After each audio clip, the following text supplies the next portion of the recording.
Why did Prophet Muhammad, peace be upon him, have 11 wives? Was not your Prophet Muhammad, peace be upon him, hypersexual since he had about 11 wives? The Quran, in Surah Al-Nisa, chapter 4 verse 3, states that a Muslim is allowed to marry a maximum of only 4 wives. Another verse in the Quran makes Prophet Muhammad, peace be upon him, an exception to this rule. In Surah Al-Ahzab chapter 33 verse 52, "It is not lawful for thee to marry more women after this, nor to change them for other wives, even though their beauty attract thee, except any thy right hand should possess as handmaidens, and Allah doth watch over all things." This verse clearly gives Prophet Muhammad, peace be upon him, the permission to keep all his previous wives, but prohibits him to marry any more women except those which his right hand possessed, i.e., slave girls. The Prophet, peace be upon him, was allowed to keep all his previous wives because no one was allowed to marry the Prophet's wives, may Allah be pleased with them, after they were divorced or widowed, as they were Mu'mineen, mothers of the believers. Nor is it right for you that ye should annoy Allah's messenger, or that ye should marry his widows after him at any time. Quran 33:53. People falsely accuse the Prophet, peace be upon him, of being hypersexual because he had 11 wives.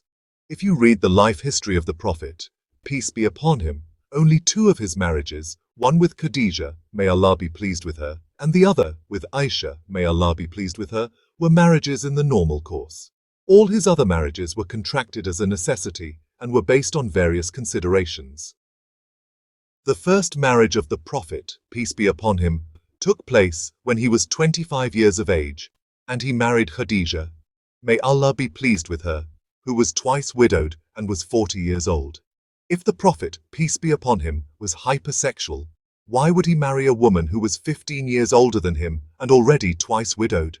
Until his first wife, Khadija, may Allah be pleased with her, was alive, he never took a second wife. Khadija, may Allah be pleased with her, expired when the Prophet, peace be upon him, was 50 years of age, and only after this did he marry the others. If he married 11 wives for sexual reasons, he should have had multiple wives during his youth. Contrary to this, history tells us that all his marriages with his remaining 10 wives took place when he was between the age of 53 and 59 years. All his wives, R.A., were between the age of 36 to 50 years, except for 2 wives, R.A. His reputation had spread far and wide, not only in Arabia, but also in the neighboring countries. Could he not have easily got younger and lovelier girls to marry? Most of his marriages were for political gain and for the spread of Islam. In Arabia, no one could carry on the work of reform and upliftment unless he belonged to, or was related to, some specific and respectable tribe. Thus, in the interest of his mission, the Prophet, PBUH, needed intertribal relationships. He wanted to weld the quarreling tribal and clannish factions into one Muslim ummah as brethren in faith, Ikhwan fid Din. For instance, his wife Juwayriyya, belonged to the Banu Mustalik clan, which was very powerful. The entire clan was a bitter enemy of Islam from the start, and they were finally suppressed by military action. When the Prophet married Juwayriyya, the Muslims released all their prisoners, saying that they could not keep the Prophet's relatives in bondage. It was due to this marriage that the whole clan of Banu Mustalik accepted Islam and became peaceful and obedient to the laws of the new Islamic state. Maymoonah, may Allah be pleased with her, also came from a very powerful and recalcitrant clan from Najd, and was the sister of the wife of the chief of the clan in those days. It was this clan which had brutally murdered 70 members of an Islamic missionary deputation. The Prophet's, peace be upon him, marriage with Maymoonah, may Allah be pleased with her, changed the whole atmosphere, and Najd accepted Medina's authority under the leadership of the Prophet, peace be upon him. Habibah, may Allah be pleased with her, was the daughter of the Quraysh chief, Abu Sufyan. It was after the Prophet's, peace be upon him, marriage to Habibah, may Allah be pleased with her, that Abu Sufyan never fought against the Prophet, peace be upon him. This marriage was largely responsible for the conquest of Makkah. Furthermore, Habibah was first married to a certain Ubaydullah and emigrated with him to Abyssinia, where Ubaydullah became a Christian and a drunkard. Excessive consumption of wine killed him. Since it was a double shock to her that her husband had become a Christian and later died, she was badly in need of solace. Safiyyah, may Allah be pleased with her, was the daughter of a very prominent Jewish chief, Juwayriyya ibn Akhtab. In consideration of her family status, she could not be merged into an ordinary household.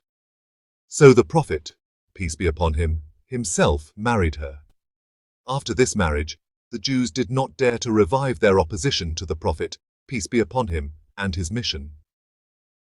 In the case of Hafsa, may Allah be pleased with her, it was the Prophet's, peace be upon him, desire to bind in relationship with those of his great companions, the Sahaba, who were his advisors and who were trained for future leadership. He had married Abu Bakr's, may Allah be pleased with him, daughter, married 2 of his own daughters to Uthman, may Allah be pleased with him, and 1 to Ali, may Allah be pleased with him. Umar, may Allah be pleased with him, could not be kept outside this wide circle of relationship. By marrying Umar's daughter Hafsa, may Allah be pleased with her, the Prophet, peace be upon him, forged a strong bond of relationship within the Islamic movement, thus strengthening the pillars of the Ummah. The Prophet, peace be upon him, had married his first cousin Zaynab, may Allah be pleased with her, to his freed slave, Zayd ibn Haritha, may Allah be pleased with him, whom he had adopted as his son. This marriage of Zaynab, may Allah be pleased with her, with Zayd, may Allah be pleased with him, was intended to break the family and social barriers, but the marriage did not prove to be successful and ended in divorce. The Prophet, peace be upon him, was then ordered by Allah to marry Zaynab, may Allah be pleased with her, which he did in the 5th year after Hijrah. Allah also broke another convention, according to which an adopted son became a real son. This difficult problem was solved by the Prophet's, peace be upon him, marriage to Zaynab, may Allah be pleased with her, as mentioned in the Quran, in Surah Al-Ahzab, chapter 33 verse 37, to annul that pre-Islamic conception and promulgate an Islamic law instead. Another lady, Zaynab, may Allah be pleased with her, al-Masakin, mother of the poor and helpless, daughter of Khuzaymah ibn al-Harith, belonged to the Hawazin clan. Her husband was killed in the Battle of Uhud. To rescue her from widowhood, the Prophet, peace be upon him, took her as his wife. After the revelation of the verse in Surah Al-Ahzab, chapter 33 verse 52, the Prophet, peace be upon him, only married Mary the Copt, who was a slave girl sent as a present by the Christian Muqawqis of Egypt. Since the Christian chieftain of Egypt sent Prophet Muhammad, peace be upon him, a slave girl as a present, he could not refuse this gift, as a refusal would have disturbed the political alliance. He could not keep her as a slave girl, since Prophet Muhammad, peace be upon him, preached that slaves should be freed. The only option left with him was to marry her, since the Quran gave him the permission to do so. Later on, she became the mother of Ibrahim, may Allah be pleased with him, who died in his infancy.